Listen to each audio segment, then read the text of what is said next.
Brought to you by Agilus Diagnostics.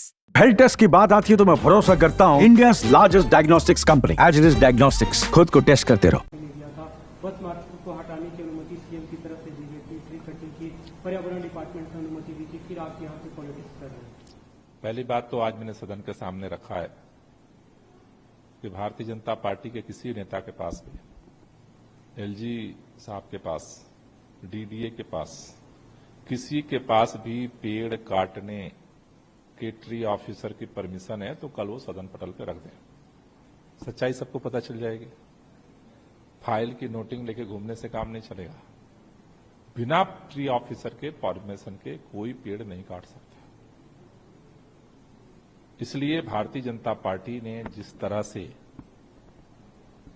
1100 illegal तरीके से पेड़ कटवाए, आज भारतीय जनता पार्टी मुंह छुपाते घूम रही है। उस झूठ पे पर्दा डालने की कोशिश हो रही है। सुप्रीम कोर्ट इस मामले की सुनवाई कर रहा है। सुप्रीम कोर्ट के सामने सारा सच सामने आ चुका है।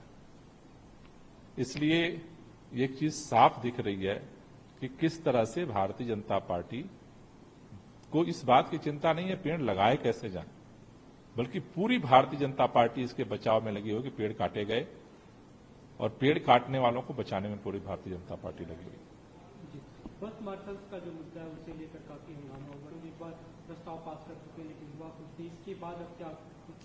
नहीं, इसके बाद आज सदन में इस पर चर्चा हुई है और हम तो चीख चीख के कह रहे हैं कि भाई भारतीय जनता पार्टी के नेताओं को अगर थोड़ा भी बस मार्शल की जिंदगी उनके परिवार को लेकर के है तो सभी नेता चले एलजी के पास, बैठ के बात करते हैं कि भाई कौन रोक रहा है, क्यों नहीं कर रहे हो। अरविंद केजरीवाल की सरकार ने इन 10,000 लोगों को नौकरी दी। उसमें ट्रांसपोर्ट मिनिस्टर में था, मैंने लगवाए सारे जो है बस मार्शल्स को। दूसरा मुद्दा अभी सीएम ने, पूर्व सीएम आपके अरविंद केजरीवाल ने जिस पे सवाल खड़े किए आरएसएस को लेकर कि आरएसएस से सीएम बनाया था 75 साल का, अब नरेंद्र मोदी उसे नहीं मान रहे, ऑफिस से अपना नहीं चाहते। देखिए, ये अरविंद केजरीवाल जी की बात नहीं है। अरविंद केजरीवाल जी तो उसको बोल रहे हैं। ये भाजपा के सभी नेताओं का प्रश्न है, उनके मन में यही प्रश्न है, सभी कार्यकर्ताओं के मन में भी यही प्रश्न है। खासतौर से आरएसएस के जितने स्वयं सेवक हैं उन सबके मन में यही बात है कि जब 75 साल का नियम बना करके इतने बड़े बड़े नेताओं को रिटायर कर दिया गया तो वो नियम प्रधानमंत्री जी पे क्यों नहीं लागू होगा। वो तो पूरी पार्टी के अंदर, सबके अंदर यही आज चारों तरफ चर्चा हो रही है। उन्होंने एक और बात की कि हमारे 5 बड़े नेताओं को जेल में डाला, पार्टी मजबूत रही।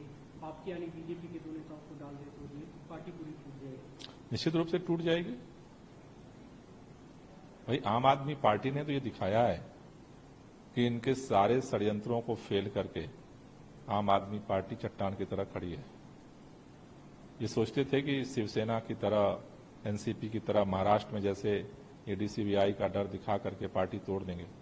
आम आदमी पार्टी तो अब भी खड़ी है मजबूती के साथ, सरकार भी चल रही है और आगे भी चलेगी।